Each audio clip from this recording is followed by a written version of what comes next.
إن الحمد لله نحمده ونستعينه ونستغفره ونعوذ بالله من شرور أنفسنا ومن سيئات أعمالنا من يهده الله فلا مضل له ومن يضلل فلا هادي له وأشهد أن لا إله إلا الله وحده لا شريك له وأشهد أن محمدا عبده ورسوله يا أيها الذين آمنوا اتقوا الله حق تقاته ولا تموتن إلا وأنتم مسلمون يا أيها الناس اتقوا ربكم الذي خلقكم من نفس واحدة وخلق منها زوجها وبث منهما رجالا كثيرا ونساء واتقوا الله الذي تساءلون به والأرحام إن الله كان عليكم رقيبا يا أيها الذين آمنوا اتقوا الله وقولوا قولا سديدا يصلح لكم أعمالكم ويغفر لكم ذنوبكم ومن يطع الله ورسوله فقد فاز فوزا عظيما أما بعد فإن أصدق الحديث كتاب الله عز وجل وخير الهدي هدي محمد صلى الله عليه وآله وسلم وشر الأمور محدثاتها وكل محدثة بدعة وكل بدعة ضلالة وكل ضلالة في النار أما بعد Mes honorables frères et sœurs, assalamu alaikum wa rahmatullahi wa barakatuh. Nous revoici à notre cours de biographie prophétique, comme vous le savez, dénommé leçon tirée de la biographie de notre prophète Muhammad sallallahu alayhi wa sallam.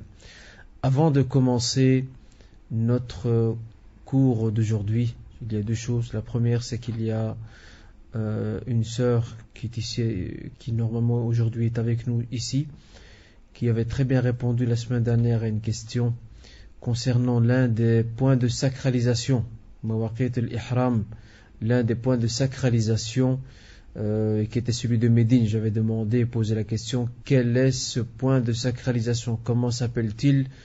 Et la sœur avait très bien répondu qu'il s'agissait de Dhul Hulayfa. Alors j'ai promis, et la promesse c'est une chose importante, j'ai promis un petit présent, Inch'Allah, à titre d'encouragement, et donc je voudrais que les frères puissent faire passer ce livre en français. Donc si la sœur est présente sous le rideau, en espérant que c'est la même sœur, car si c'est une nouvelle sœur, elle va se poser la question, tiens, on m'offre des livres aux jeunes, c'est agréable.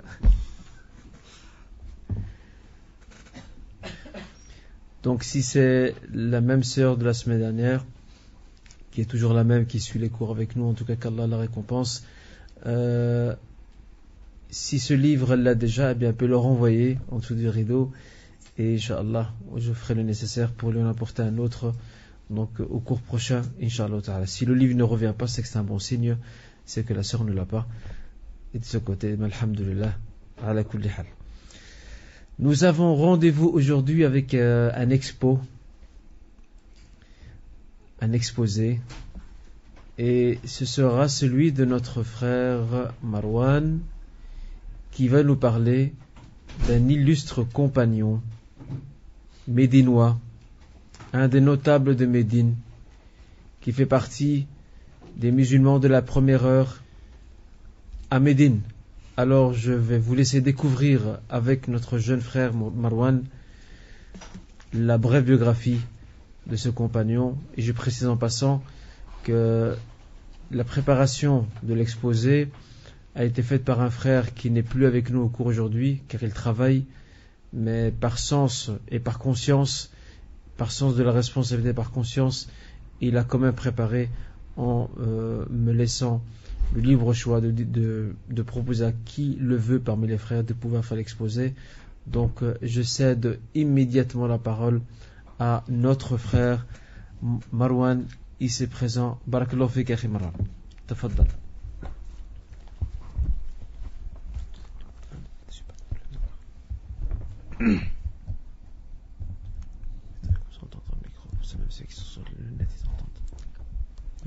Bismillahirrahmanirrahim. Le compagnon dont je vous parle aujourd'hui, Inch'Allah, sera Saad ibn Mu'adh. Mais avant de commencer, Inch'Allah, je vais poser une petite question, comme l'avait fait une fois un frère. C'est pour voir si les frères se souviennent. C'est pour voir si les frères se souviennent du compagnon Saad ibn Mu'adh, et pour quelle raison est-ce qu'il faut parler de lui. Donc j'aimerais savoir, est-ce que les frères se souviennent du compagnon Saad ibn Mu'adh?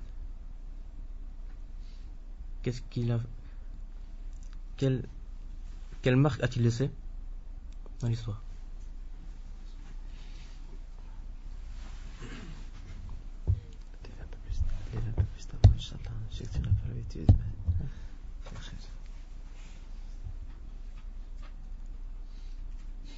Voilà. Il y avait deux Saad, donc il y avait Saad ibn Mu'adh et Saad ibn Ubadah. C'était les deux conseillers du prophète sallallahu alayhi wa sallam lors de la bataille de Khandaq. C'est pour ça qu'on va parler de lui, Inch'Allah.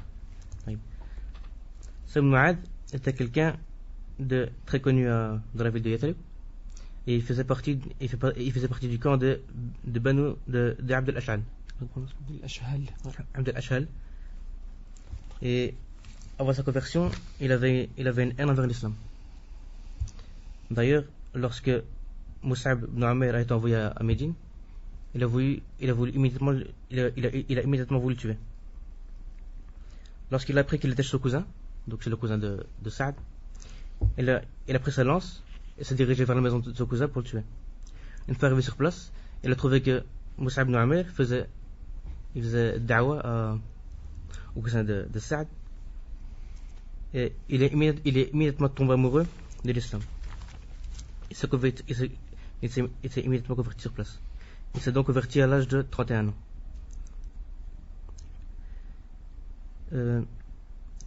Saad s'est fait remarquer lors de la bataille de Uhud. Et il a fait preuve d'intelligence lors de la bataille de Khandaq.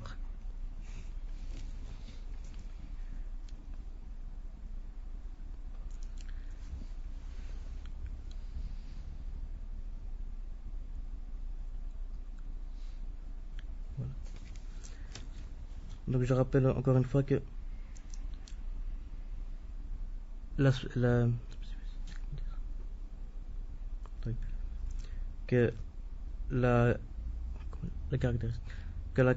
une des caractéristiques de la bataille de Khandaq, c'est le fossé, qui a été un des conseils de Salman al-Farisi. Durant cette bataille, la tribu de Banu Qurayda, qui était une tribu juive, a rompu le pacte qu'il y avait entre eux et celui du prophète Mohammed sallallahu alayhi wa sallam. Et c'est aussi lors de cette bataille que Saad ibn Mu'adh a trouvé la mort. Il a ramassé une flèche qui a été tirée par un des païens de Banu Qurayda. Immédiatement, le prophète Mohammed sallallahu alayhi wa sallam a donné l'ordre de transporter à la mosquée. Et de temps à autre, il aura des visites pour qu'il ne perde pas espoir. Et afin de le soulager de souffrance. Lorsqu'il était sur le point de mourir, Saad en a pris conscience et il leva les mains et invoqua Allah Azza wa Jal en ces termes. Il dit: Mon Dieu, si la guerre contre Quraysh est encore longue, laisse-moi en vie, afin que je participe à la lutte contre un peuple qui a fait du tort à ton messager, l'a traité de menteur et l'a obligé à s'expatrier. Et si tu veux que la guerre s'arrête, fais en sorte que ma blessure d'aujourd'hui m'ouvre le chemin du martyr. Et de grâce, ne prends pas mon âme avant que je ne me réjouisse de la défaite de Banu Qurayda. Allah Azza wa Jal a exaucé son invocation. Et peu après, la bataille de Khandaq prit fin. Après la défaite des Juifs, le prophète Mohammed sallallahu alayhi wa sallam a laissé Saad décider de leur sort, et son verdict était de les tuer et de partager leurs biens entre les musulmans.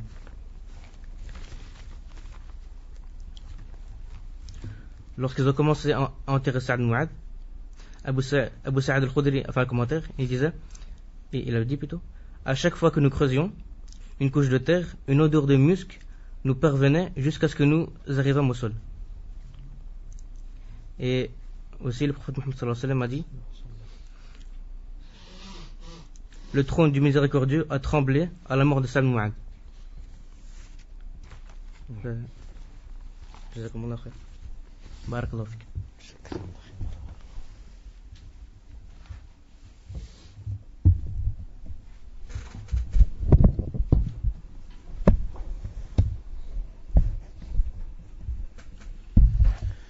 Barakallahu fik, Akhi Marwan, pour ton exposé.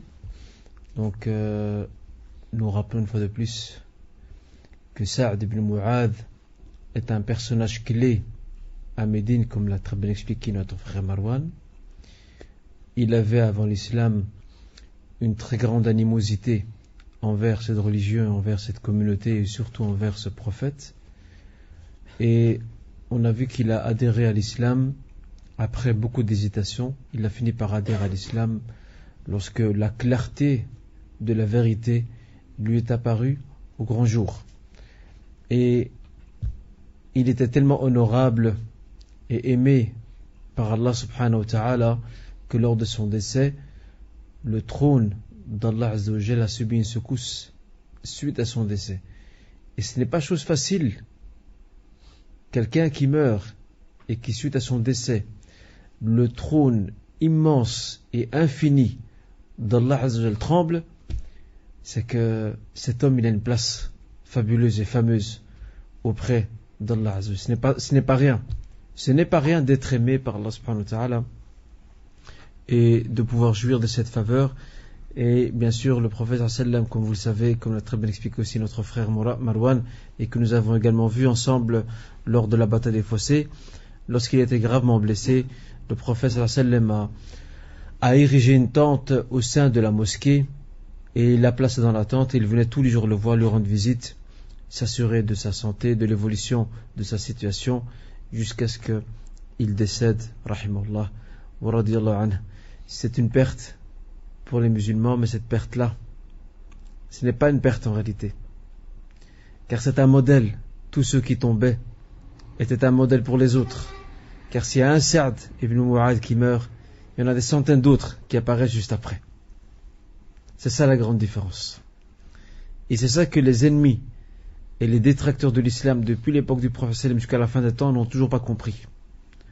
Lorsqu'ils frappent, lorsqu'ils tuent ou lorsqu'ils assassinent des gens qui sont des symboles dans la Ummah, ils oublient que tôt ou tard il y aura des dizaines, des centaines de gens, d'hommes qui ressembleront à ceux qu'on a perdus, qui réapparaîtront un jour. C'est comme ça. Tôt ou tard. Ce ne sera pas maintenant, ce sera dans quelques décennies, vingtaine, trentaine, quarantaine d'années, ça appartient à Allah Azza wa Jal. Et donc, quelque part, nous sommes confiants. Et nous nous en remettons pleinement à Allah subhanahu wa ta'ala. On est conscient aussi que le décès de Sa'd était un moment de chagrin pour le prophète sallallahu alayhi wa sallam, qui avait une grande estime pour lui, mais aussi pour les Médinois, car elle représentait quelqu'un d'important. C'était une grosse pointure à Médine. Et donc, nous ne pouvons que nous consoler à nous-mêmes lorsque nous voyons le privilège qu'il a eu, la secousse du trône du Seigneur, du Clément subhanahu wa ta'ala, et ce n'est qu'un prélude à cette immense récompense qui l'attend. Et donc, quelque part, il a plus de chance que nous, et que Dieu nous guide, Inch'Allah. Nous avions parlé la semaine dernière, Barakallahu fik Akhi Marwan, nous avions parlé la semaine dernière, nous avons pris connaissance un peu de Médine, au niveau de, entre guillemets, de sa structure naturelle, de son paysage naturel. On a vu que c'était une ville se situant sur une terre pleine, contrairement à la Mecque, qui est prise en étau par des montagnes. On a vu aussi que Médine avait certains fleuves très connus. Qui se rappellent des noms de ces fleuves? Donne-moi-en un. Bouthan. Moudaynib, ok. Très bien. Al-Aqiq. Tout à fait. Donc on a Bouthan, on a Moudaynib, on a Mahzour, et on a aussi Al-Aqiq et Al-Aqiq. Comme je voulais l'indiquer lors du cours passé, ce fleuve aujourd'hui n'existe plus, donc il a complètement séché à Médine, et j'ai vu son emplacement. Ça c'est le destin, c'est comme ça. Très très bien. c'est une cité aussi, comme on a vu lors du cours passé, c'est une cité pleine de palmiers, c'est une palmeraie. Pleine de palmiers, elle a de l'eau, ce qui n'est pas le cas pour la Mecque. Et cette description géographique de Médine correspond tout à fait au rêve qu'il a vu, qu'il a eu, sallallahu alayhi wa sallam, ce songe qu'il a fait, sallallahu alayhi wa sallam, dans lequel il s'est vu partir vers une cité pleine de palmiers, autrement dit vers une palmeraie, et il a pensé que c'était Al-Yamama, mais en fait, ce n'était autre que Médine, Yathrib. Médine, ville agricole, la Mecque, ville commerciale, parce qu'elle n'a rien à produire. Médine, beaucoup plus stable de ce côté-là. Elle ne dépend pas de grand monde. Et Médine avait aussi, je ne sais pas si je l'ai dit lors du cours passé, Médine avait aussi un emplacement stratégique sur le plan géographique. Elle se situait au croisement des caravanes qui quittaient la Mecque et qui partaient vers le Chem, la Syrie, vers le nord. Elle se trouvait au croisement. Ça veut dire qu'elle était aussi quelque part elle représentait quelque part une sorte de station pour les commerçants mécois qui partaient, qui traversaient le désert pour aller vers le Chem, vers la Syrie. Certains parmi eux, il leur arrivait, surtout s'ils avaient des proches, il leur arrivait de s'arrêter à Médine pour pouvoir s'y reposer un peu, se rafraîchir à Médine et puis reprendre le chemin pour aller directement en Syrie. Et bien sûr, qui dit entrer à Médine, dit aussi que Médine profite aussi de cet échange commercial qu'il y a entre la Mecque et le Cham, vu qu'elle se situe au carrefour, au croisement de ces caravanes qui passent d'office et qui vendent également certaines de leurs marchandises en passant donc à Médine. Les Juifs sont considérés comme étant les premiers habitants de Médine. C'est les premiers habitants de Médine. Suite aux persécutions romaines en Palestine, à des périodes différentes, ils ont fui la Palestine, qui n'était plus une terre sûre pour eux, et ils se sont installés à Médine. Et ça bien avant l'arrivée des Arabes. Entre autres, la tribu yéménite qui s'appelle Azd, AZD, et qu'on dit en arabe Al-Qabil Al-Azdiya, la tribu Azdite, la tribu yéménite Azdite. Cette tribu yéménite qui va quitter le Yémen suite au désordre qui va se déclencher dans ce pays, dans cette contrée fertile du sud de l'Arabie. Cette tribu va se retrouver à Yathrib. Le seul problème, c'est que les Juifs de Médine, ou les Juifs immigrants, se sont bien installés à Médine. Ils ont occupé les terres les plus riches et plus prospères de Médine, et ils possèdent entre leurs mains 3 leviers. 3 leviers. Le levier économique et financier qui est le plus important, l'argent. Deuxièmement, le levier politique, car qui dit finance dit politique aussi. Et le troisième, le levier militaire. Les tribus juives, pour se protéger des razzias des Arabes, des clans arabes ou des brigands arabes qui attaquaient de temps à autre la ville, ils ont mis sur pied une sorte de garde armée qui défendait leurs intérêts. C'est dans ce contexte-là que les Arabes débarquent à Médine et s'installent, et on voit ici que l'arrivée des Arabes à Médine n'a pas plu aux tribus juives qui avaient le monopole le plus total sur Médine, mais au début ils n'étaient pas trop dérangés, car les Arabes étaient minoritaires. Mais, il y a toujours le mais qui intervient ici. Il y a chez les Arabes une expansion démographique. Ils ont beaucoup d'enfants. Ce qui commence à poser problème aux tribus juives. De ce flux migratoire arabe venant du sud du Yémen, ou plutôt de l'Arabie, du sud de l'Arabie, du Yémen, vont se détacher 2 clans tribaux. Deux, Al-Aws et Al-Khazraj.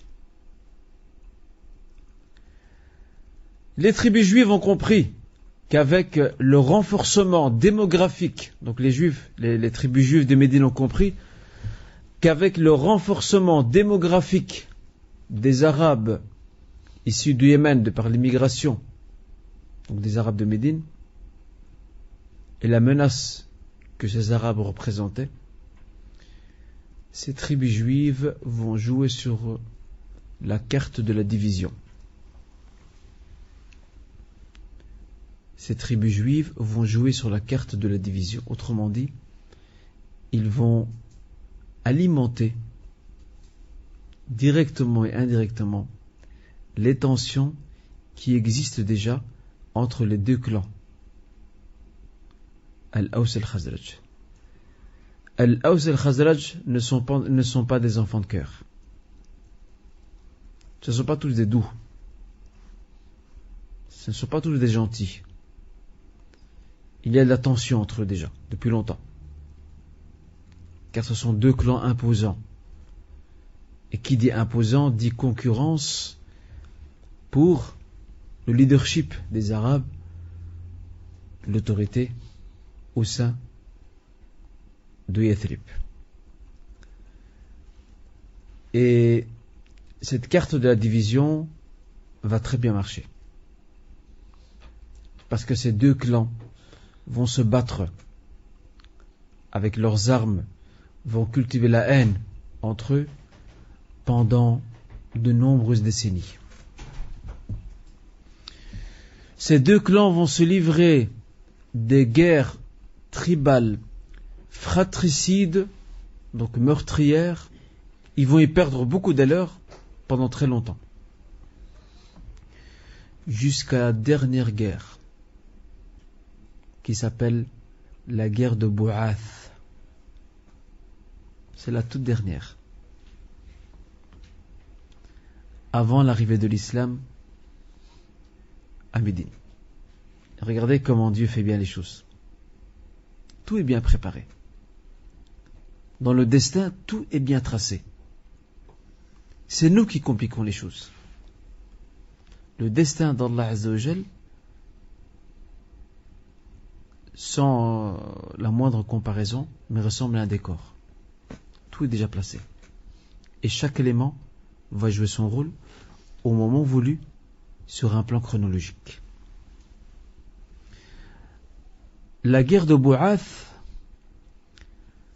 va s'achever par un ex-aequo. Il n'y a pas de gagnant. Il n'y a que des perdants. Ni Aws n'a gagné, ni Al-Khazraj non plus. Mais le facteur intéressant dans tout ça, c'est que les Arabes de Médine se sont construits une conscience qu'ils n'avaient pas avant. Ces longues guerres les ont fatigués, les ont épuisés, les ont affaiblis. Ils ont pris conscience qu'il est temps d'enterrer la hache de guerre. Et maintenant, ils savent qui leur veut du mal. Voilà la conscience. Ils savent d'où vient le danger. Le danger, c'est dans la division en premier lieu. Et le danger aussi, c'est dans ces tribus juives qui alimentaient donc la tension afin de préserver. Ce n'était pas gratuit. Si les tribus juives faisaient cela, c'était pour préserver leur supériorité quant aux trois leviers: économique et financier, politique et militaire, les trois. Vous voyez, c'est une règle qui est très chère au colonialisme et au néocolonialisme: diviser pour régner. Tu veux abattre ton adversaire, sème dans ses rangs la division et tu auras gagné. Il sera tellement occupé à défaire ses propres nœuds qu'il ne fera même plus attention à toi. C'est ce qui s'est passé. Et là, les Arabes ont eu une conscience. Ils ont dit maintenant stop, ça suffit. Et l'arrêt de cette guerre précède de peu l'arrivée de la première délégation à la Mecque et leur rencontre historique avec le prophète sallallahu alayhi wa sallam. Regardez comment chronologiquement c'est bien fait. Ça tient bien, ça tient la route. C'est un fil conducteur.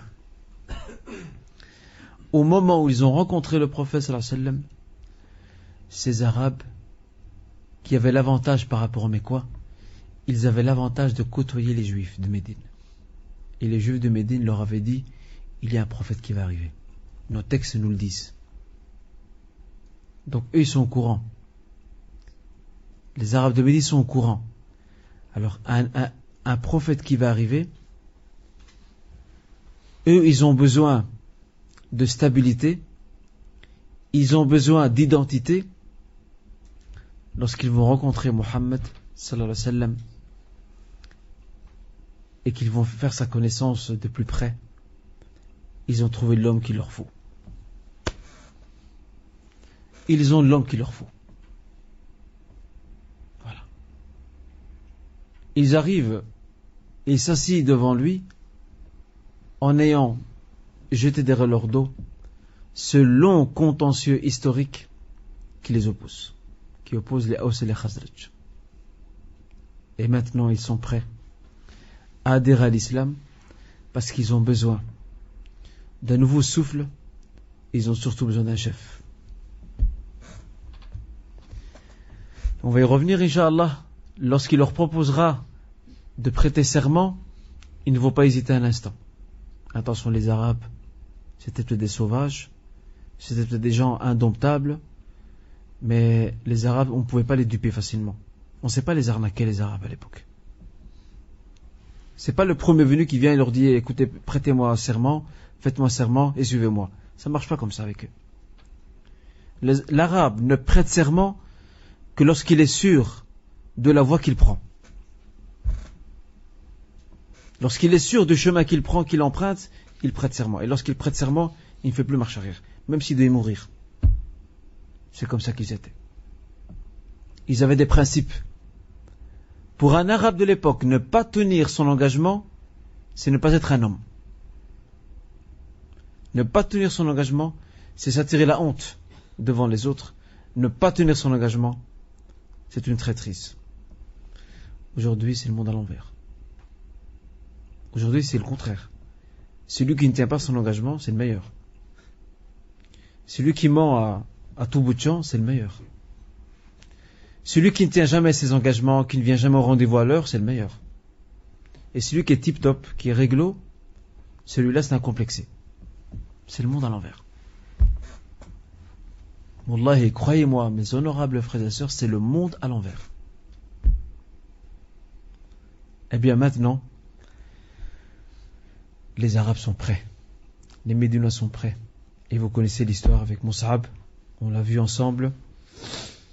Et depuis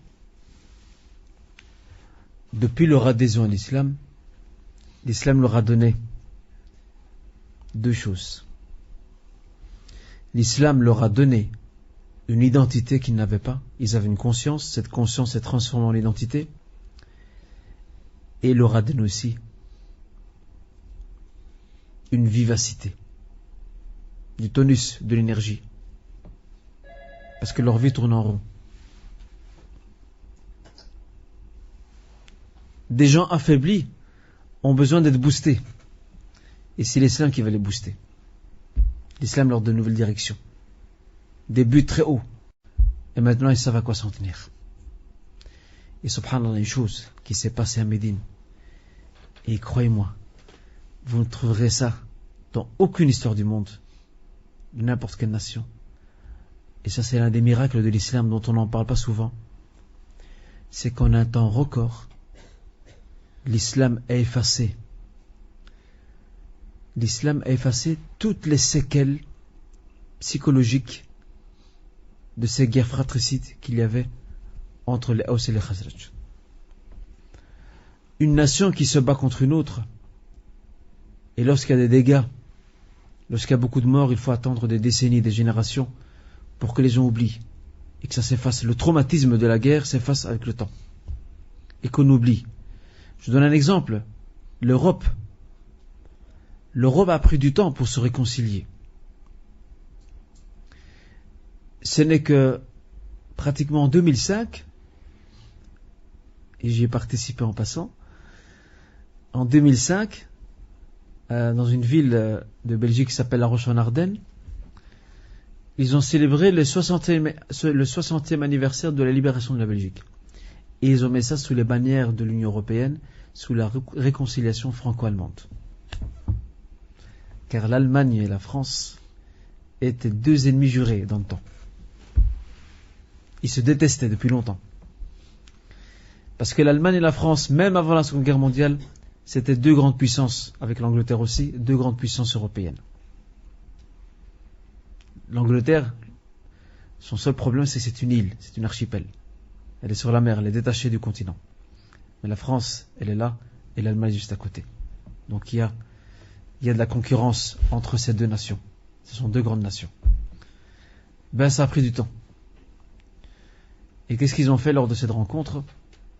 Ils ont amené des enfants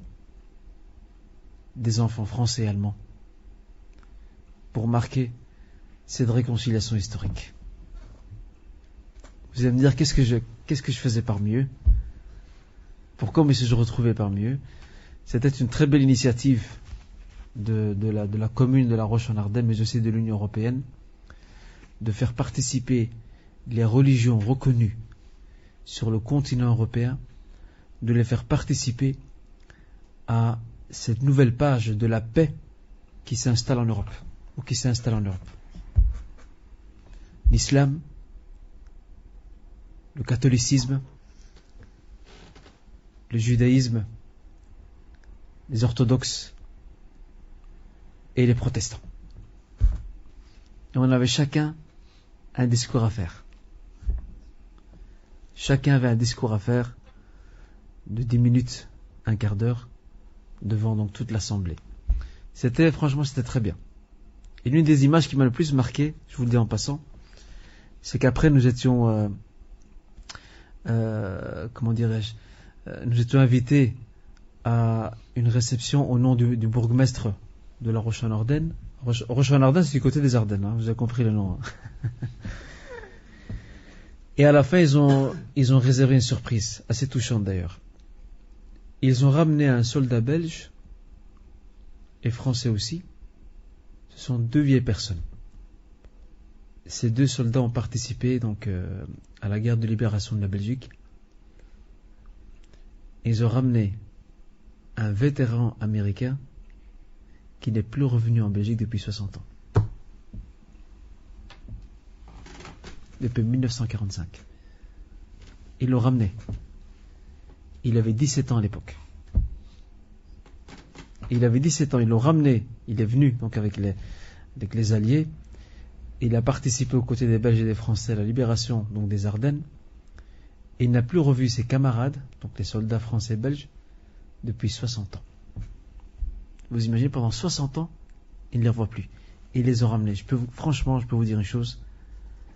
Ça donne froid au dos et ça donne des frissons. Un vieil homme qui n'a plus revu ses camarades depuis 60 ans, ceux avec qui il s'est battu contre un ennemi commun, et voilà qu'après toute cette durée ils se retrouvent ensemble. En tout cas, c'était une très belle surprise et c'est très symbolique. Là où je veux en venir, c'est que cette réconciliation entre les nations européennes a pris du temps. Ça a pris des décennies. Les tensions sont encore là. L'hantise du passé, de cette guerre meurtrière qui a fait plus de 40 millions de morts donc en Europe, cette hantise, ce choc psychologique ne s'est pas effacé du jour au lendemain. Ça a pris du temps. Parce qu'il faut tout reconstruire. Il y a des familles qui ont perdu les leurs. Il y a des familles qui ont été décimées dans leur entièreté, dans les deux camps. Eh bien, regardez ici, quand on revient à l'islam, en un temps record, il a effacé les traces de ces guerres fratricides qu'il y avait entre les Aws et les Khazraj et qui ont duré des décennies. Il y avait une haine terrible entre les deux clans. Une haine qui était cultivée dans les deux camps. Avec leur adhésion à l'islam, c'est comme si tout ce passé ressemblait à une parenthèse qu'il fallait évacuer. C'était comme ça. C'est comme s'ils ont fait delete et ils ont effacé tout le passé, comme s'il n'existait plus. Et du coup, Al-Aws et Al-Khazraj sont devenus des frères de foi. Alors qu'ils sont des frères de race et d'affiliation tribale, ils ont effacé cela, ils ont oublié cela, et sont devenus des frères de foi. Et ça, c'est un miracle historique qui est propre à l'islam. C'est un miracle historique qui est propre à l'islam. C'est formidable ça. C'est incroyable.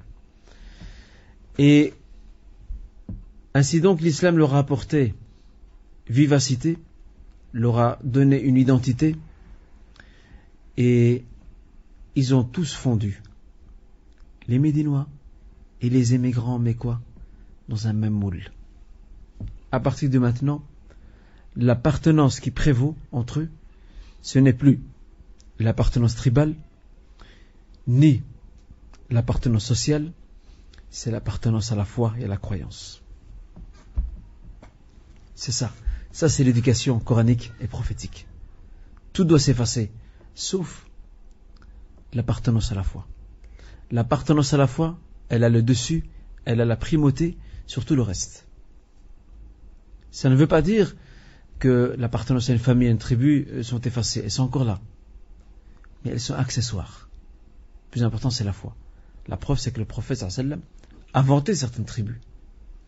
Il a dit Salim, la tribu de Salim, Sallamah Allah, la tribu de Salim, qu'Allah la mette à l'abri de tout mal. Il a retiré le dua, l'invocation du nom de la tribu. Salim, Sallamah Allah. La tribu de Rifar, Ghafar Allahu laha. La tribu de Rifar, qu'Allah lui pardonne. C'est une invocation, ça.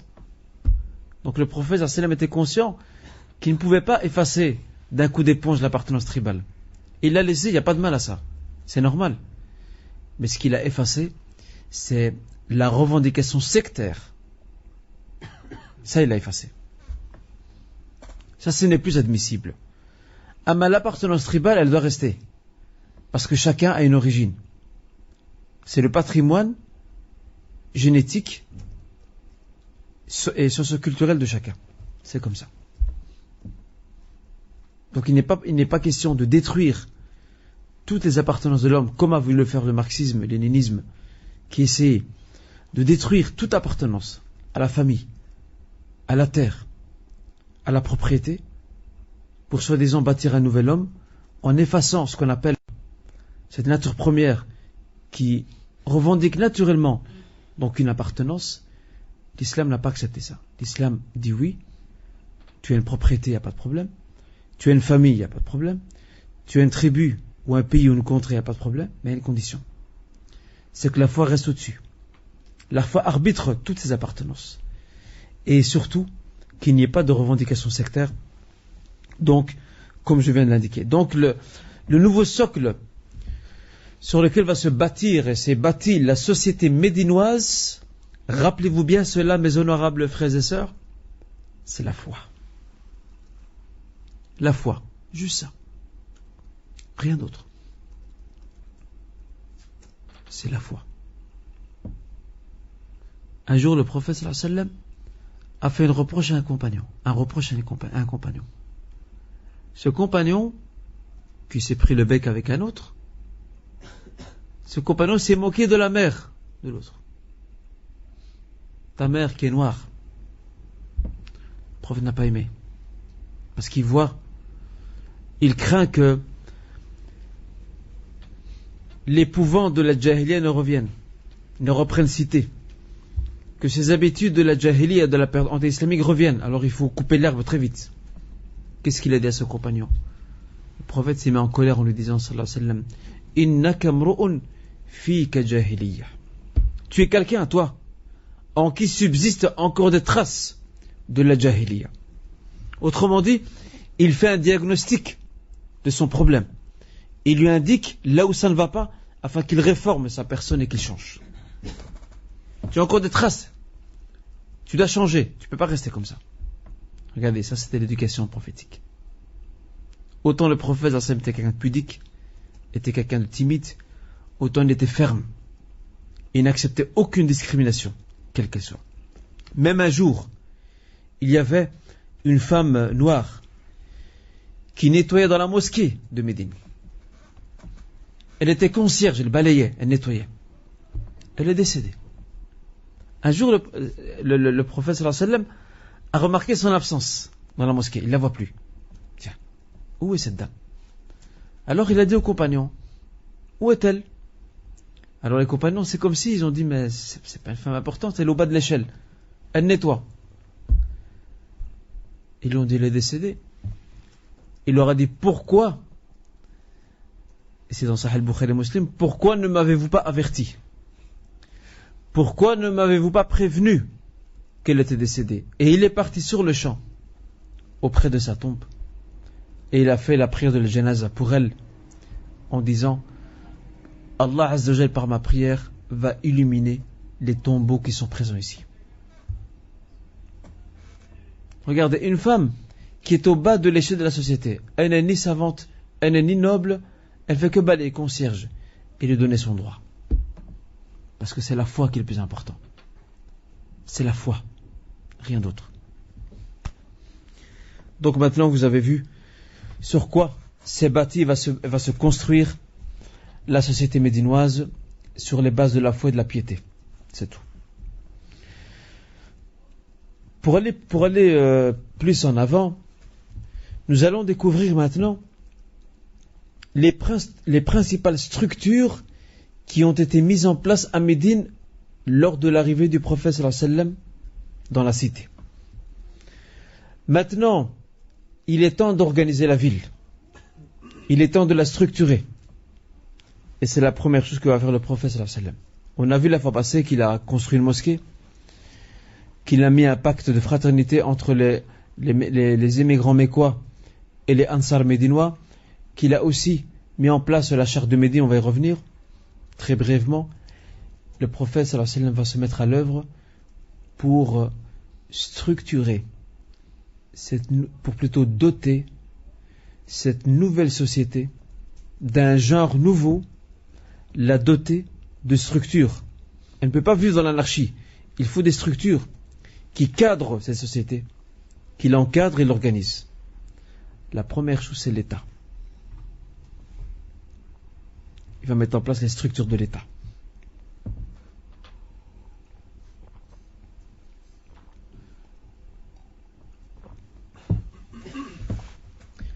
Et vous devez savoir, à titre d'introduction par rapport à ce point, que sur un plan sociologique et anthropologique, chaque collectivité humaine, dans toute l'histoire de l'homme, chaque collectivité humaine a toujours choisi un chef. Ou alors le chef s'est imposé par lui-même.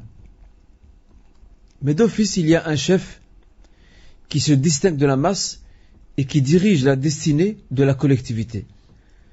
Que cette collectivité soit un clan familial, ou un clan tribal, ou encore un village, ou une contrée, ou une nation, il y en a toujours un qui se distingue de la masse. C'est ce qu'on appelle le leadership. Alors, on va citer ici maintenant, sur un plan sociologique et anthropologique, les principaux facteurs qui font qu'il y a un chef qui se dégage du groupe. Ça, c'est dans toutes les collectivités humaines. C'est comme ça que ça marche. À travers tous les temps. Le premier de ces facteurs, c'est l'ascendance. C'est que cet homme, qui va devenir le chef de sa collectivité, c'est qu'il a derrière lui une ascendance dont la respectabilité est reconnue par tout le clan. Par toute la collectivité. Toute la collectivité reconnaît que cet homme fait partie de la famille la plus noble. Et de ce fait, il a plus le droit d'être notre chef. Ça, c'est le premier facteur. Bien sûr, il y en a d'autres, je les ai résumés dans quelques-uns. Je vous ai cité ici les principaux. Deuxième facteur, c'est la force de personnalité de cet homme. Au point qu'il est craint. Il est craint et respecté en même temps. Autrement dit, le charisme. Et la notion du charisme est une notion qui a été développée par un sociologue qui s'appelle Max Weber et qui a développé les principales facettes du charisme. Le charisme, un personnage charismatique, c'est un personnage qui s'impose naturellement. Sa personnalité, elle dégage respect, révérence et quelquefois aussi crainte. C'est ça le charisme. Il y a une sorte de magnétisme entre ses disciples et lui-même, ou entre ses concitoyens et lui-même. Ça, c'est le deuxième facteur, le charisme du personnage qui va s'imposer. Quand on regarde l'histoire de la Mecque, Qusay ibn Kilab, le 5e grand-père du prophète sallam, tout en haut, il avait du charisme. Ce charisme lui a permis de réunir toutes les familles qui font partie de Quraysh et de partir à la conquête de la ville, et personne parmi les clans familiaux de Quraysh, personne n'a osé remettre en question son autorité. Personne n'a osé lever le doigt en disant Qusay, on n'est pas d'accord avec toi. Personne n'a osé faire ça. Il avait un charisme. Il était respecté par tout le monde, et craint en même temps. Mais Qusay est malin.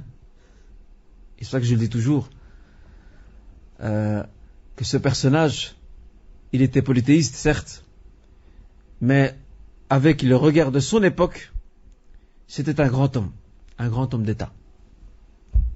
Parce qu'il a jeté les bases qui vont faire de la Mecque une cité stable et prospère, ce que d'autres régions d'Arabie ne connaîtront pas.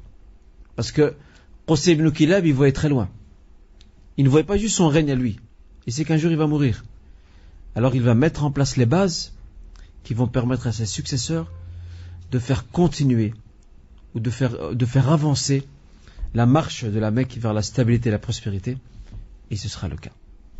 Donc la sourate que nous lisons quelquefois dans nos prières, la sourate Quraysh, il a fait Quraysh, qui nous parle à la fin de la prospérité et de la stabilité, ces deux éléments qui sont cités dans cette sourate ne sont que le fruit des efforts, bien sûr de la bienveillance d'Allah Azza wa Jal, avant tout, mais aussi des efforts entrepris par Qusay ibn Kilab. D'accord, retenez bien, c'est le deuxième facteur qui fait qu'une collectivité accepte un chef à sa tête. C'est le charisme de la personne, c'est la forte personnalité, et ça c'est très important. Aussi, parmi les autres facteurs, sur un plan sociologique et anthropologique, qui font qu'un chef se distingue de la masse et dirige la masse, c'est ce qu'on appelle al-mal ou al-nufud. Il a les moyens financiers et il a de l'influence. Donc il a de l'argent, et qui dit argent dit pouvoir. Qui dit argent dit pouvoir. Et cette règle vaut jusqu'à aujourd'hui. Je parlais à notre frère Anas d'un documentaire qu'ils ont passé hier sur Arte. Et vous pouvez retourner sur le site de Arte. Donc il a moyen de le visionner pour pendant 7 jours. C'est un documentaire qui parle des OGM. Vous connaissez les OGM? Les organes génétiquement modifiés. Donc ce sont des manipulations génétiques que l'on fait dans certaines plantes, que ce soit le maïs ou le soja ou autre. Et ce documentaire parlait de cette grosse boîte et multinationale américaine, Monsanto, elle est aux États-Unis, et comment elle a réussi à manipuler non seulement des hommes politiques, mais aussi des centres de recherche pour s'imposer et imposer ces conclusions dont il est prouvé qu'elles sont fausses et qu'elles ont été faussées. Et quand on regarde ce documentaire, on comprend ce que je dis là maintenant, c'est que l'argent joue beaucoup. L'argent influence énormément les décisions politiques. C'est ce qu'on appelle le lobbying. Le lobby, c'est un groupe influent qui use de ces relations pour influencer les décisions politiques. Et même médiatiques quelquefois. Ou les décisions politiques et les orientations médiatiques. Eh bien, cette société-là pratique, cette grosse boîte, pratique le lobbying. Elle use de son influence pour s'imposer. Et pour imposer ses vues dans l'alimentation, et de peser de son poids dans les décisions de l'administration américaine et malheureusement du reste du monde quelque part, parce que cette société a ouvert des succursales dans le monde entier et répand la corruption. Quand je parle de la corruption, c'est qu'elle détruit tout ce qui reste de naturel dans notre alimentation. Elle n'est pas la seule, il y en a d'autres, mais elle c'est la plus connue. Alors je vous renvoie vers ce documentaire, je vous rappelle sur Arte, regardez le début jusqu'à la fin, il est encore disponible pendant 7 jours. Le site vend aussi le DVD donc de ce documentaire, donc il coûte 15 €. Donc pour ceux et celles qui sont intéressés, eh bien, je vous oriente vers celui-ci. Et c'est important de voir parce qu'aujourd'hui on mange n'importe quoi et on boit n'importe quoi. On ne sait même pas ce qu'on mange et on ne sait même pas ce qu'on boit. Moi j'avais la seule remarque et je l'ai écrite aujourd'hui sur le forum de discussion du site. Je ne sais pas si c'est passé, Allah alam. Je verrai ça demain. J'ai écrit un texte, un petit texte, je vous rassure, c'est pas un article. J'ai écrit un petit texte dans le forum de discussion. Parce que moi j'ai suivi l'émission du début jusqu'à la fin, le documentaire hier soir. Après le documentaire, il y avait un petit débat entre 3 personnalités qu'ils ont invitées sur le plateau d'Arte. C'est José Bové, que vous connaissez, le français écologiste très connu en France, et un qui s'appelle Nicolas Vélo, je crois. Vélo, c'est ça. C'est un chercheur scientifique en France, spécialisé dans ce qu'on appelle les molécules nucléaires, biologie moléculaire, pardon. Et troisième, c'était une femme allemande parlementaire, donc au sein du Parlement européen.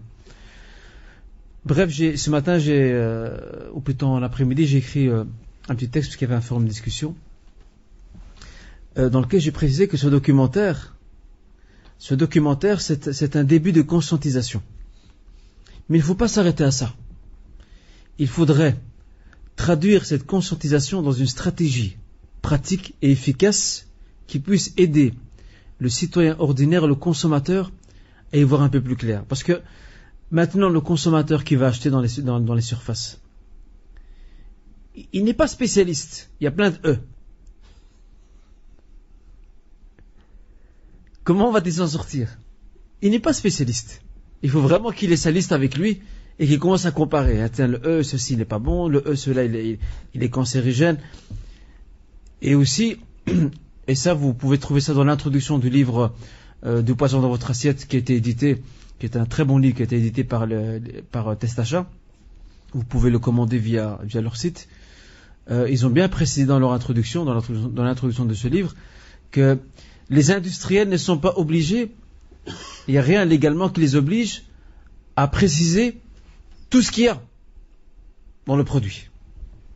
Donc il y a des ingrédients qui peuvent vous cacher facilement, qui peuvent nous cacher facilement. Alors faire ce genre de documentaire, c'est excellent, c'est bien, mais maintenant que le consommateur est averti, c'est quoi les stratégies pratiques qu'il faut développer pour pouvoir donc conscientiser, pour pouvoir marquer des actes forts par rapport à ça. Et il n'y a pas de meilleur organe que les associations de défense des consommateurs.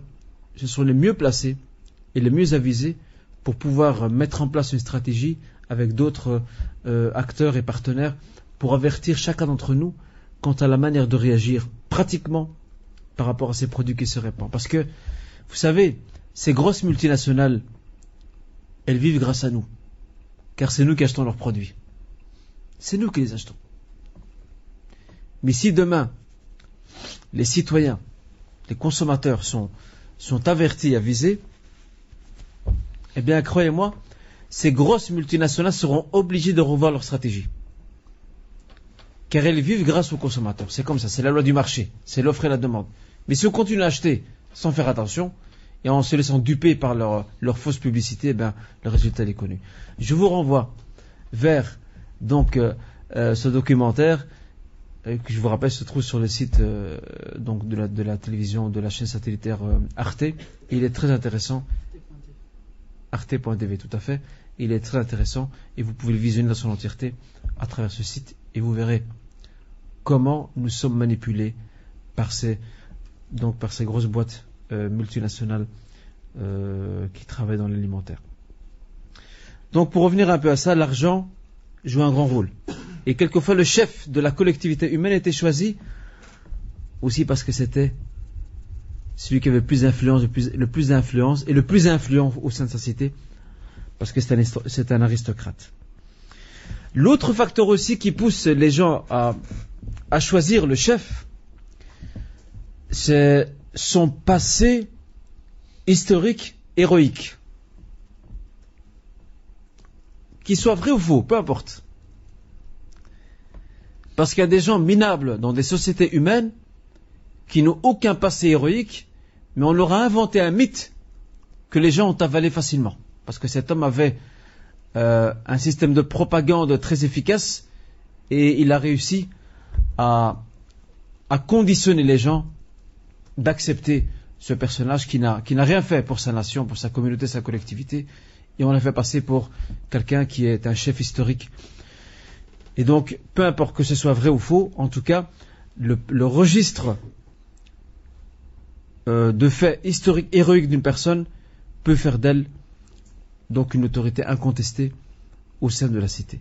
Les Français ont élu très facilement Charles de Gaulle au lendemain de la Seconde Guerre mondiale, parce qu'il faut dire que Charles de Gaulle, qui était en exil à Londres et qui a dirigé de là-bas la résistance, il a joué un très grand rôle dans la libération de la France, sachant que les grandes puissances soviétiques et aussi américaines avaient aussi leurs appétits en France. Eh bien lui, il a réussi à dégager la France de l'hégémonie de ces deux grandes nations, et ce n'est pas pour rien que les Français l'ont choisi après comme président, parce qu'il a un passé historique et héroïque derrière lui dans, bien sûr, la libération de sa nation. Ça, ce sont donc les principaux facteurs sur le plan sociologique et anthropologique qui poussent des collectivités humaines à choisir leur chef. Il y en a d'autres, mais j'ai cité les plus importants. Concernant la prophétie, ou l'homme doté de la prophétie, comme le cas du prophète Mohammed sallallahu alayhi wa sallam, c'est différent. C'est différent pourquoi ? Parce que sa prophétie, pour qu'il puisse la terminer l'œuvre et arriver à terme de son œuvre, qui est la refonte et la réforme profonde de la société, du monde qui l'entoure, il faut un instrument qui exécute tout cela, et cet instrument n'est autre que l'État. C'est l'État. Avoir le levier du pouvoir entre ses mains, ça permet d'exécuter donc tous ces projets. Et c'est ce que font les partis politiques aujourd'hui. Ils ont un programme, et dès qu'ils arrivent à la tête du gouvernement, ils essayent. Ils vont pas tout mettre en œuvre, mais ils essayent donc d'exécuter le maximum de points qu'ils ont prévus dans leur programme. Parce qu'ils savent que le pouvoir, c'est un levier donc d'exécution qui permet de concrétiser donc les différents projets.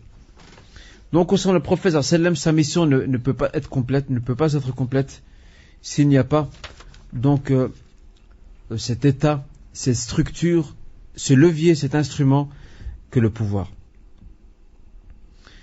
Mais à la seule différence près, c'est que l'exercice du pouvoir ou du leadership du prophète sallallahu alayhi wa sallam à la tête de la Ummah ne peut en aucun cas se soumettre à la grille d'analyse sociologique et anthropologique que nous avons cité il y a quelques instants.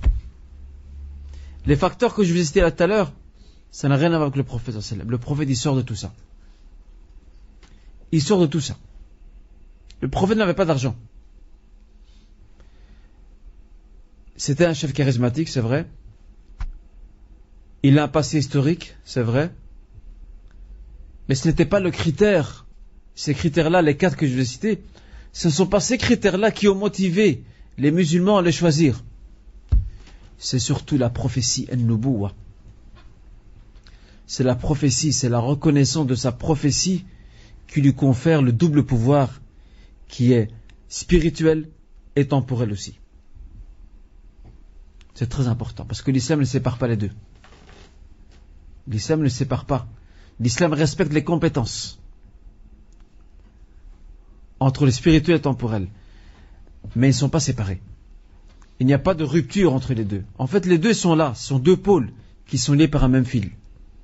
C'est ça. Et donc, après la mort du prophète sallallahu alayhi wa sallam, la combinaison entre les deux pouvoirs, spirituel et temporel, était présente dans les 4 califes. Abu Bakr, Omar, Uthman, Ali. Avec l'apparition des dynasties, donc d'un pouvoir royal, cette combinaison, elle va pas disparaître, elle sera toujours présente, mais elle va prendre une autre forme. Le roi, ou le calife, ou le sultan, dirige les affaires temporelles de la cité. Les questions religieuses, il laisse ça à des savants, à un corps de savants, qui n'a rien à voir avec le clergé comme chez les chrétiens, mais à un corps de savants qui, eux, sont habilités à répondre aux questions religieuses. Mais, quelque part, le roi ou le sultan, il est au-dessus. C'est lui qui dirige la cité. Et son pouvoir de légitimité, il le tient grâce aux savants. Sans eux, il n'est rien. C'est pour ça qu'il y a... Ce n'est pas vraiment une tradition, on va dire c'est une citation, un athar qui dit il y a 2 choses, s'ils sont corrects, cela va de la santé de la Ummah. S'ils sont corrompus, la Ummah aussi est corrompue. C'est le dirigeant et le savant. Le dirigeant et le savant. Al-Amir ou Al-Alim. D'accord? Donc, ce pouvoir, cette prophétie confère au prophète sallallahu alayhi wa sallam ce double pouvoir temporel et spirituel. Et il faut savoir que pour le prophète sallallahu alayhi wa sallam, le pouvoir n'était pas une fin en soi. Toute sa prédication, il ne l'a pas faite pour arriver au pouvoir. S'il voulait faire ça, il l'aurait fait depuis longtemps quand il était à la Mecque. On lui a proposé, dès le début, on lui a proposé la royauté. Il aurait pu le faire. Il aurait pu dire, tiens, on me propose la royauté sur un chemin encensé, eh bien je prends la royauté, dès que je suis roi je m'impose, et puis j'impose l'islam. Mais non, ce n'est pas ce chemin-là qu'il a pris. Il a pris le chemin le plus dur et le plus difficile, qui est celui de la prédication, parce qu'il a compris une règle importante, et qui est la suivante: Hidayatun nas qabla siyasatihim. Guider les gens avant de les diriger. D'abord les guider vers Allah Azza wa Jal, ensuite on les dirige. Et c'est comme ça qu'a fait le prophète sallallahu alayhi wa sallam. Il a d'abord guidé, ensuite il les a dirigés. S'il dirige avant d'être guidé, ils ne l'écouteront jamais. Il y aura des dissensions qui vont apparaître. Il risque, pas de lui, mais de ceux qui sont autour de lui, il risque d'y avoir ce qu'on appelle des abus de pouvoir, ou des abus de confiance, ou encore des convoitises du pouvoir. Tout ça n'existe pas. D'abord, faire en sorte que ces hommes et ces femmes se soumettent à Allah Azza wa Jal en premier lieu, et qu'ils acceptent que le pouvoir, il ne vient que d'Allah Azza wa Jal. Yu'til mulka man yasha wa yanzi'uhu mimman yasha. Allah donne le pouvoir à qui il veut, la royauté à qui il veut, et il la retire à qui il veut. C'est comme ça. Le pouvoir appartient à Allah Azza wa Jal. Mais la Ummah en est dépositaire. Elle en est la garante à travers donc ces savants et toute personne honorable et noble qui peut représenter une certaine autorité morale et religieuse au sein de la cité. Donc le pouvoir n'est pas une fin en soi pour le prophète sallallahu alayhi wa sallam. Le pouvoir pour lui n'est qu'un moyen, parce que s'il voulait le pouvoir, comme je l'ai indiqué, il l'aurait déjà pris depuis longtemps à la Mecque et le problème aurait été réglé. Non, c'est pas ce qu'il voulait. Ok. Et d'ailleurs nous avons le verset dans la sourate Al-An'am, la sourate Les Bestiaux, verset 57, qui rappelle cette notion selon laquelle tout appartient à Allah Azza wa Jal, nous appartenons à Allah Azza wa Jal, et le pouvoir au premier lieu lui appartient. Inil hukmu illa lillah. L'autorité, le jugement, l'arbitrage, tout ça entre dans le mot hukm, tout ça appartient à Allah Azza wa Jal. Et les musulmans l'ont très bien compris. Ils ont très bien compris que lorsque le prophète sallam leur parle, il leur parle au nom d'Allah Azza wa Jal, parce qu'il est inspiré par la révélation. Ce qui ne sera plus le cas après lui. Après lui, les décisions qui seront prises par ses successeurs peuvent être discutées et sont discutables, sauf si le dirigeant s'inspire d'un texte qui est fondamental et qui est catégorique dans son indication, alors là tout le monde doit écouter, tout le monde doit obéir. C'est comme ça. Mais à partir du moment où le dirigeant, après le prophète sallallahu alayhi wa sallam, il essaie de mener une réflexion pour comprendre une situation et pour y apporter les solutions adéquates, il peut se tromper dans son analyse.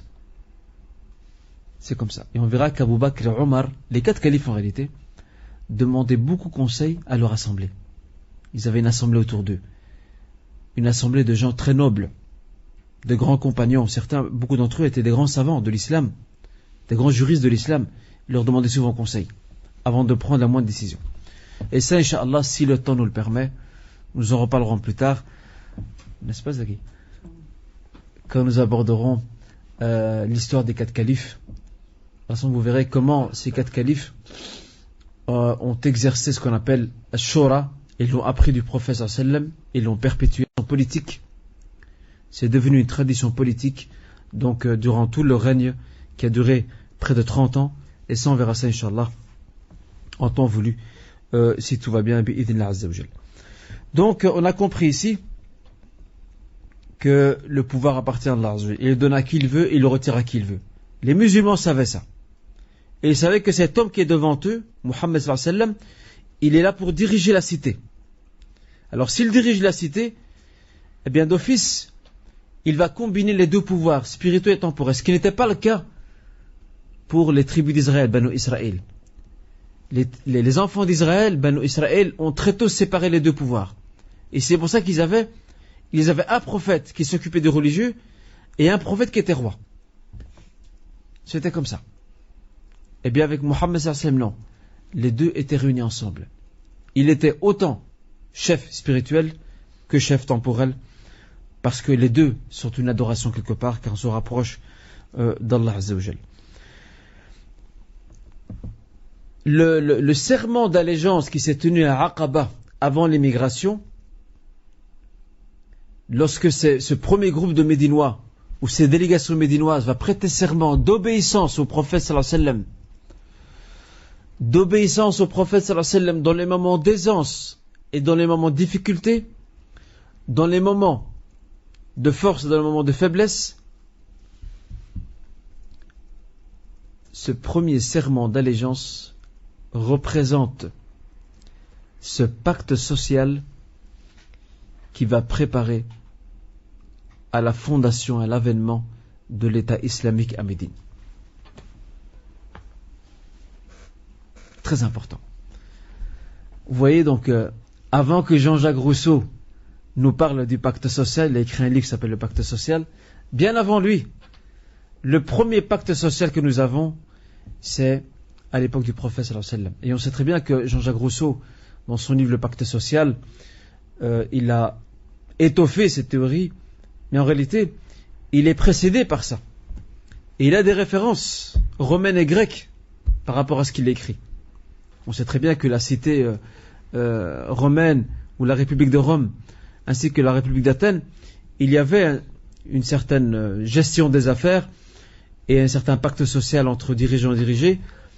Mais nous concernant, nous avons ici un pacte très précis qui est celui qui a été mis en place par le prophète sallallahu alayhi wa sallam entre lui et les Médines en leur disant: la condition avant que je vienne chez vous, que je m'installe chez vous à Médine, c'est qu'il y ait un pacte entre nous pour commencer. Que vous me fassiez serment d'allégeance de m'obéir dans tout ce que je vais vous demander. Et ça, bien sûr, c'est propre au prophète.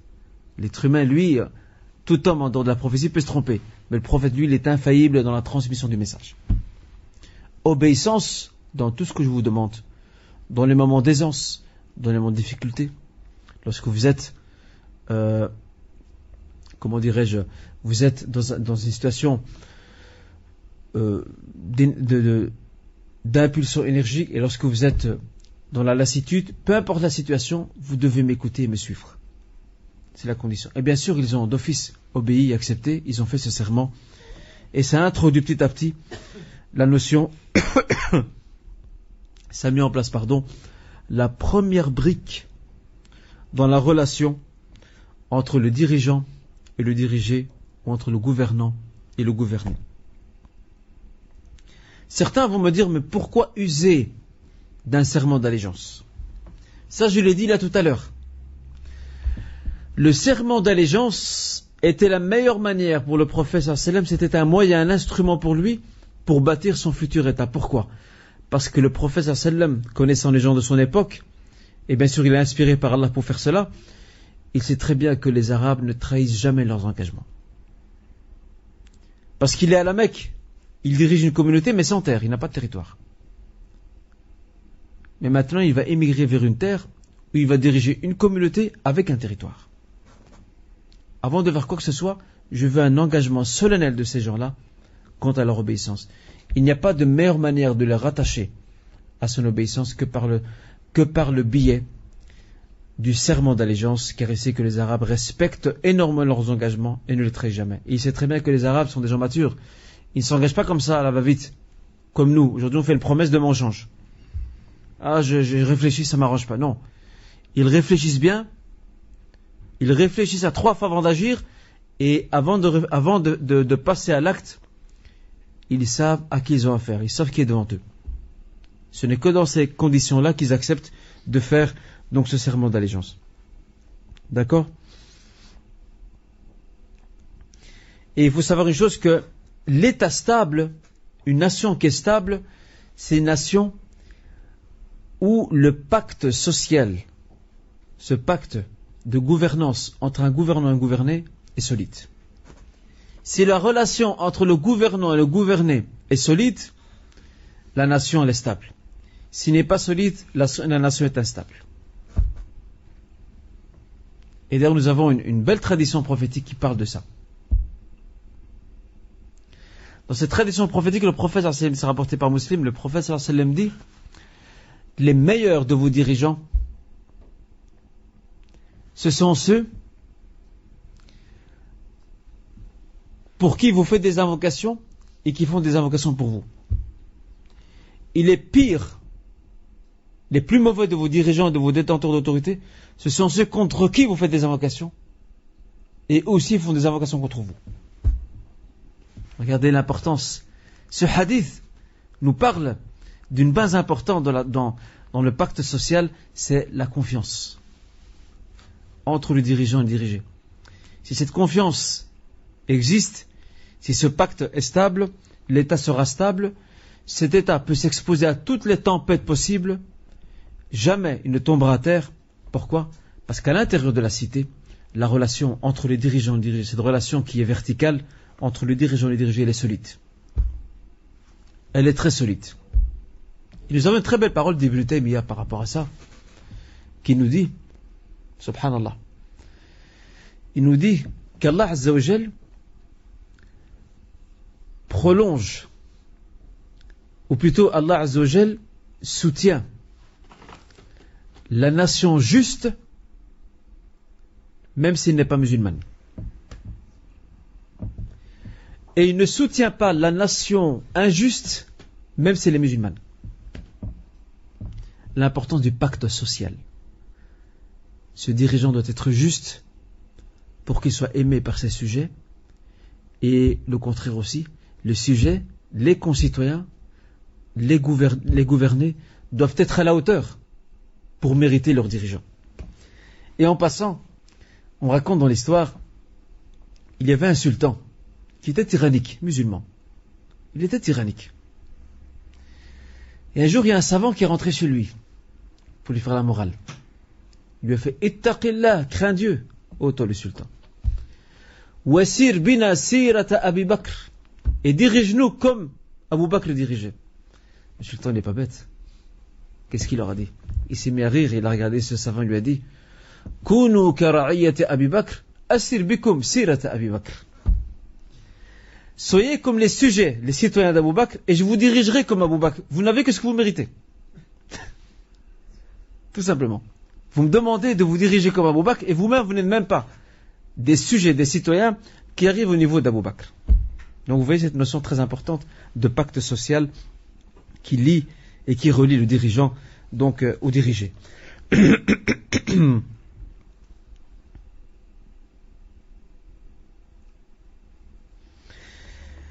Et donc, lorsque le prophète sallallahu alayhi wa sallam a immigré à Médine, il a jeté les bases de l'État. Il avait déjà le pacte d'allégeance, le serment d'allégeance, mais il a aussi mis en place cette constitution dont on a parlé à maintes reprises. Et ainsi donc, c'est la première constitution de l'histoire. C'est la toute première, qui régit les relations au sein de la cité. Et on voit ici, mes honorables frères et sœurs, que le prophète sallallahu alayhi wa sallam avait un grand souci de bâtir l'État, de jeter les bases d'un État solide au sein de Médine, alors que l'Arabie connaissait l'anarchie, le désordre, à part la Mecque et Taïf à un certain degré. Donc il avait le souci de bâtir, avec le regard de son époque, de bâtir un État moderne, un État structuré, un État qui s'inspire de l'islam. L'organisation et la discipline, ce seront des qualités que les musulmans auront à l'époque. Contrairement aux Mécois. Ils ont un État, mais ils doivent toujours rechercher un consensus pour éviter les tensions entre eux et des arrangements. À Médine, il n'y a pas ça. À Médine, il y a la discipline la plus totale. L'ordre règne. Parce qu'il y a un chef très fort qui est le prophète sallam, qui a un charisme. Il est investi de la prophétie et il est écouté par ses compagnons qui sont prêts à aller jusqu'au bout de ce qu'il leur demande. Ça, c'est très important, ça. Donc on voit ici que très tôt, dès son arrivée à Médine, il s'est intéressé à cette question qu'on appelle la théorie d'État. Ce qu'on appelle en arabe Nazariyatud Dawla, la théorie d'État.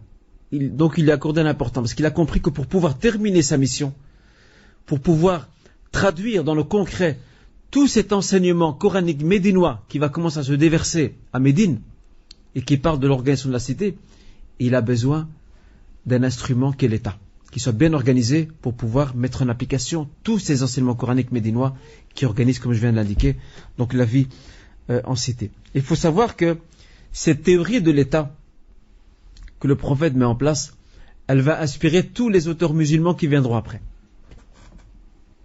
Parmi ces auteurs, les plus connus, il y a un qu'on appelle Al-Mawardi, ainsi que Ibn Abi Ya'la. Al-Mawardi et Ibn Abi Ya'la sont deux grands juristes de l'islam qui vont écrire, qui vont rédiger des traités. Ibn Taymiyyah aussi, d'ailleurs, dans son livre Siyasa al-Shar'iyya fi Islah al-Ra'i wal-Ra'iyya, donc droit constitutionnel. Ces auteurs vont écrire dans ce qu'on appelle la théorie, dans le domaine de la théorie de l'État. Comment bâtir un État, comment le construire, comment régir la relation entre un gouvernant et un gouverné. Mais ce qu'il y a, c'est que ces écrits qui sont médiévaux, qui sont riches, ils sont aussi très imprégnés de leur époque. Parce qu'après les 4 califes, le califat islamique, al-khilaf al-islamiyya, qui s'est bâti sur Ashura, sur la concertation, ce califat va prendre une autre direction. Ce califat va devenir une royauté qui va s'inspirer des monarchies voisines, byzantines et perses. Et c'est là que le système de Shura, le système de concertation va s'effriter. On va l'émietter. Il ne sera plus comme avant. Parce que le roi aura les pleins pouvoirs, alors qu'à l'époque d'Abou Bakr, jusqu'à Ali, c'était pas comme ça. À l'époque de Omar et d'Abou Bakr et d'Uthman et d'Ali, on se levait dans leur assemblée, on leur disait Omar, tu t'es trompé. C'est pas comme ça qu'il faut faire.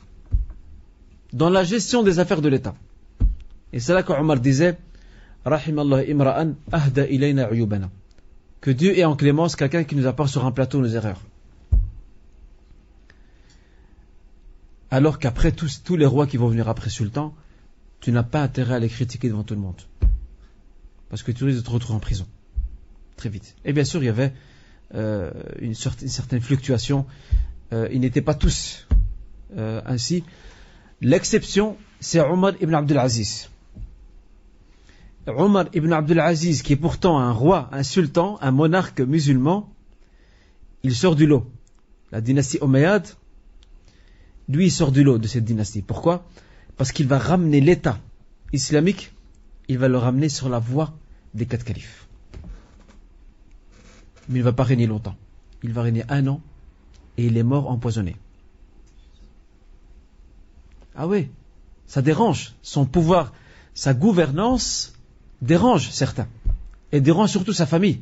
Parce que l'empoisonnement vient de sa famille. La première chose qu'il ait faite, et d'ailleurs, subhanallah, vous savez, je vous le dis à titre confidentiel, j'aime beaucoup ce personnage, Omar ibn Abdul Aziz. C'est un descendant de Omar ibn Khattab. Il faut savoir ça. C'est un descendant de Omar ibn Khattab. Omar, subhanallah, j'ai fait un rêve un jour, et je me suis vu, il y a quelques années, je me suis vu traiter une conférence sur Omar ibn Abdul Aziz. Il y a Zaki ici qui fait déjà du marketing, il dit aux jeunes et des jeunes.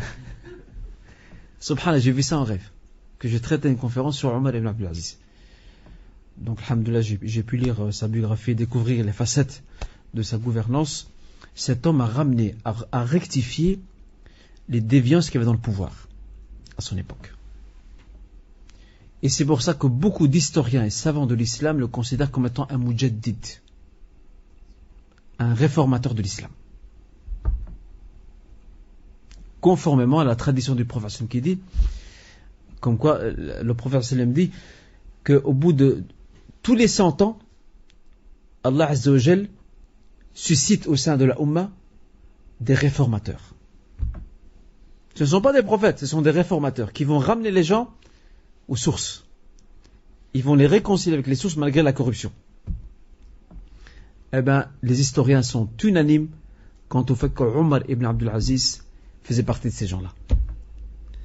Au point que certains l'ont considéré comme étant le 5e calife bien guidé.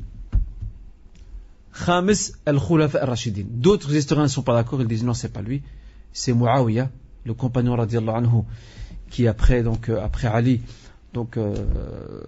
a pris le pouvoir, parce qu'il gouvernait le Sham, et qu'il a eu le pouvoir entre ses mains, et qui a été choisi roi. Et c'est lui qui a institué la royauté.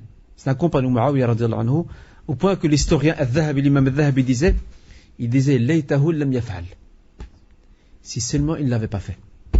S'il n'avait pas fait en sorte que le pouvoir soit héréditaire. Pourquoi? Parce qu'à l'époque de Muawiyah, avant sa mort, il y avait plusieurs compagnons encore vivants. Hum ahaqqun nas bil khilafa. Ils ont plus le droit d'être calife que son fils Yazid.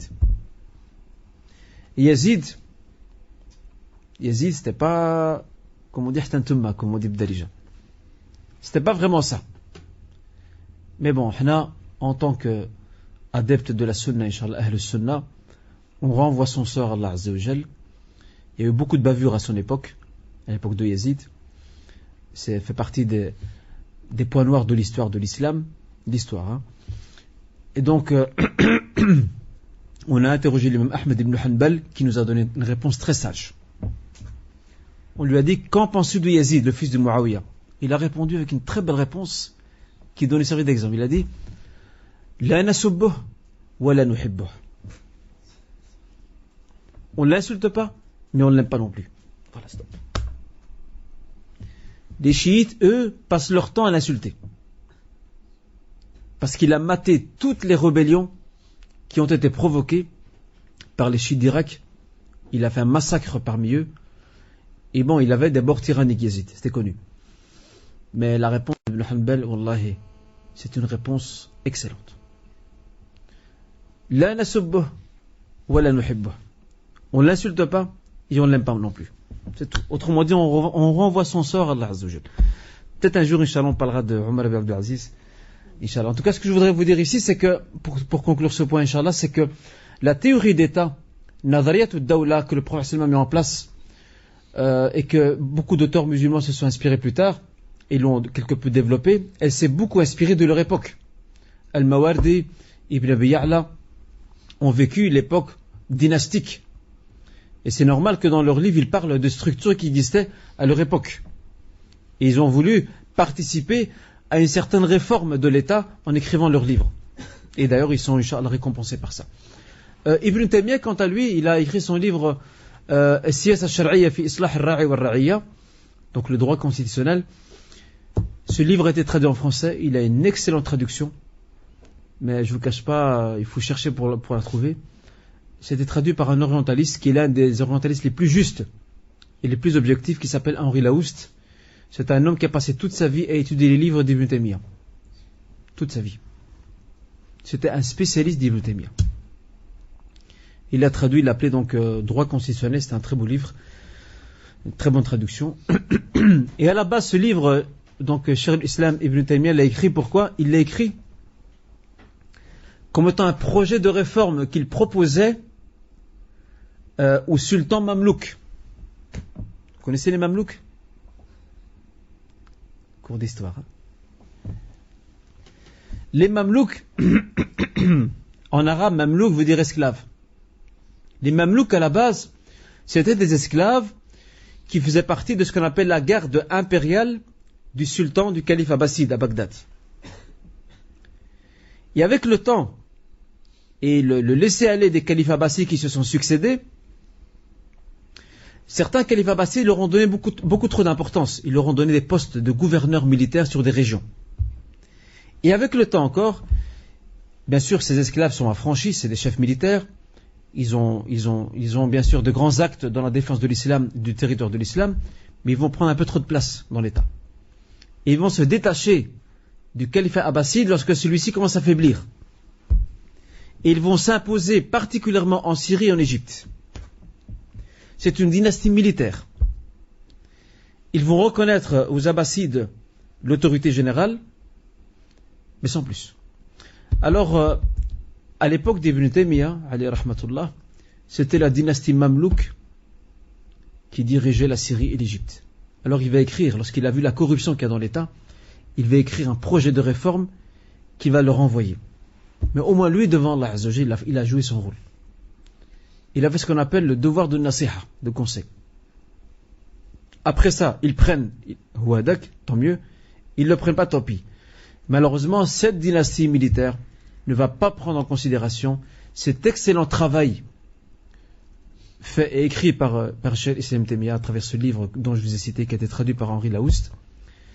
Et elle va aussi connaître beaucoup de faiblesses, une décadence, et cette dynastie Mamlouk sera balayée par l'Empire ottoman, par les Turcs ottomans qui vont balayer cette dynastie. Ils vont s'en débarrasser, ils vont s'emparer de l'Égypte et de la Syrie, ils vont s'étendre jusque l'Algérie. Le Maroc n'a jamais été soumis à l'autorité, à la domination ottomane. L'Algérie, la Tunisie, l'Égypte, le Soudan et le reste de l'Arabie et l'Orient, oui. Le Maroc, c'était une exception. Le Maroc, il avait un pouvoir royal qui date depuis des siècles, qui est tout resté là-bas.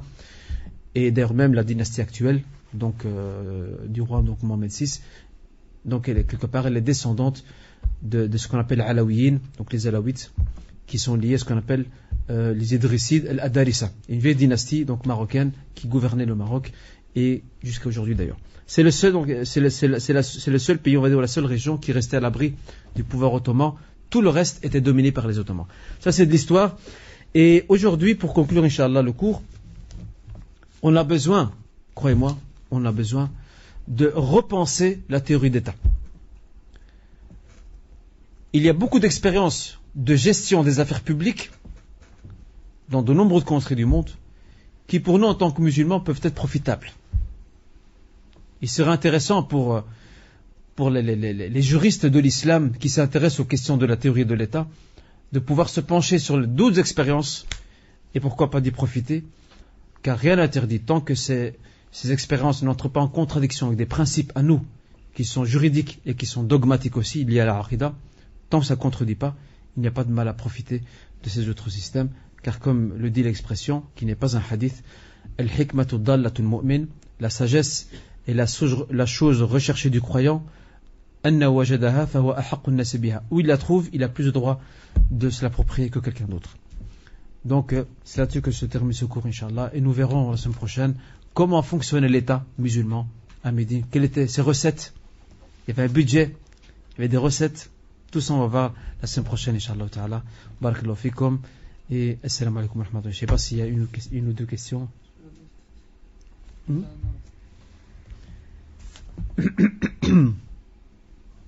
Les frères, est-ce que vous avez une question? Parce qu'il est déjà tard, 9h15. Oui, vous savez.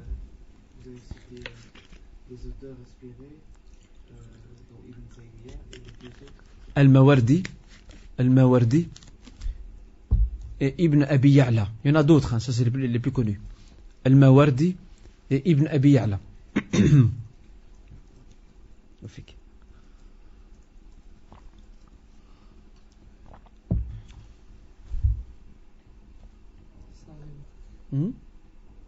vais demander de répéter sa question parce que j'ai pas bien. Et d'ailleurs, en passant, dans nos livres de Sunna, Kutub al-Sunna, nous avons des chapitres qui s'appellent Kitab al-Imara, le chapitre de l'autorité. Et nous avons dans une série de traditions prophétiques où le prophète sallam parle du pouvoir. Et bien sûr, ces auteurs que je vous ai cités se sont inspirés aussi de ces traditions. Elles sont très nombreuses, ces traditions prophétiques. Donc, il serait intéressant pour les juristes, en tout cas d'aujourd'hui, de se pencher, de relire, de procéder à une relecture de ces traditions prophétiques, on va dire à la lumière des expériences contemporaines, de faire une relecture, pourquoi pas, de profiter des autres expériences dans la gestion des affaires publiques que nous retrouvons par-ci et par-là. Ces lois peuvent être utilisées dans les sociétés? Quelqu'un qui gère une société? Bien sûr, il faut savoir que l'islam a jeté les textes fondateurs de l'islam, ça je l'ai dit dans mes notes, les textes fondateurs de l'islam n'ont pas développé un prototype d'État, comment doit être un État dans toutes ses structures détaillées. Les textes de l'islam ont jeté les bases quant à la construction d'un État. C'est-à-dire un dirigeant, des dirigés, une concertation, Shura, dans le Coran, il y a une sourate qui s'appelle la sourate de la concertation, sourate Shura. Donc les bases ont été jetées. Mais le développement détaillé, ça dépend d'une époque à une autre. L'époque du prophète sallam, l'État était assez primitif. C'était pas un État complexe. Aujourd'hui, les États sont complexes. Ils sont très complexes. Je parle d'une société avec des employés. Ah, bien sûr. Bien sûr. Les sociétés. Bon, pas le serment, parce que le serment d'allégeance, ça c'est. Donc le frère demandait par rapport à une société aujourd'hui commerciale avec ses employés. Bien sûr, on peut s'inspirer de ces théories-là, mais bon, sauf dans le serment d'allégeance, ça c'est propre au chef de l'État. Mais la relation entre le dirigeant et le dirigé, bien sûr, tout à fait.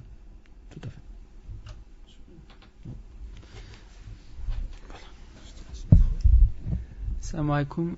Donc pour les internautes, je m'excuse, mais le PC il s'est planté, donc je peux pas lire leurs questions. Donc je m'excuse les frères.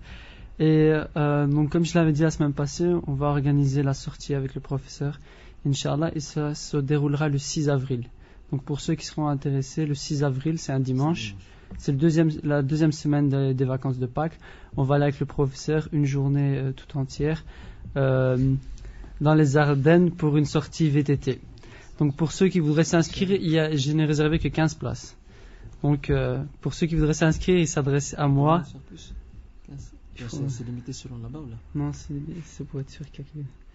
C'est pour être sûr qu'il y a. C'est vous qui savez. Parce qu'on paye à l'avance pour ça. Très bien. Donc il y a 15 places. Éventuellement, ceux qui ont leur propre vélo, ils peuvent nous accompagner, Inch'Allah. Mais pour l'inscription, vous vous adressez donc à moi et c'est 20 €. 20 €, donc vous pouvez ramener. Qu'est-ce que comprend les 20 € comme ça ici? 20 € et comprennent le ticket de train et la location du VTT. Donc amenez votre propre pique-nique et votre bonne humeur avec vous. Inch'Allah. Ça sera dans les Ardennes, donc à Vielsalm, Inch'Allah. Toute une journée avec le professeur qui est à nos côtés, Inch'Allah. Donc comme je l'ai dit, ce sera 20 € et vous pouvez vous inscrire dès à présent auprès des responsables du Jardin des Jeunes. Tu me permets? Excuse-moi. Non, pas du tout, c'est Moi j'avais une petite idée que je voulais proposer au frère Zaki. Allah Jazé Bekher, il a parlé de pique-nique. Et j'ai fait une expérience ici au Jardin des Jeunes il y a plus de 6 ans de cela, avec un groupe de frères qui dirigeaient l'association. On a fait un pique-nique ensemble. On est sorti tout le groupe, on était aussi une quinzaine. Ce qu'il y a, c'est que je leur avais dit d'apporter chacun son pique-nique, mais je vous cache pas, il y avait beaucoup de gaspillage. Parce que les frères, machallah, on a apporté, les frères, entre nous tous, on a apporté beaucoup de nourriture, et donc à la fin, il y a beaucoup qui est resté. Wallah, moi, je voudrais proposer, Zaki me dira ce qu'il en pense, Inch'Allah, peut-être soit de garder cette idée que chacun apporte ce qu'il peut, il n'y a pas de problème, ou alors, pourquoi pas d'organiser une sorte de cotisation qui va peut-être limiter le gaspillage. Parce que je me souviens, à la fois, on a fait ça, beaucoup de nourriture est revenue dans les plastiques. Et certaines ont dû être jetées parce qu'il fallait manger. Donc je ne sais pas, ça c'est l'Arzaki, c'est à lui de dire ce qu'il en pense. Chacun ses tartines, un soir. C'est ça que tu veux dire? Ouais, que chacun apporte. Non, que chacun amène pour ça. Pour soi. Ah, chacun pour soi? Ouais, c'est ça que je veux dire. Ah, moi je voyais ça autrement. Bah, on va le faire comme vous l'avez dit. Moi je préfère, je vous cache pas, et je l'ai dit la fois passée aux frères quand je suis parti avec eux, moi j'aime bien l'esprit collectif. J'aime beaucoup ça. Il y a beaucoup de comme dit la Akhouna Anas, il y a beaucoup de baraka dedans. Moi je disais aux frères, je préfère que si chacun amène quelque chose, je crains qu'il en ait trop. Mais l'idéal ce serait qu'on fasse une petite cotisation et qu'à ce moment-là, on puisse partager le repas tous ensemble. Ça, ce serait vraiment l'idéal. Et ça crée une certaine fraternité, on partage le pain ensemble, la nourriture ensemble. Et non, ben, chacun ses petites tartines sur le côté, ça fait un peu petit écolier là.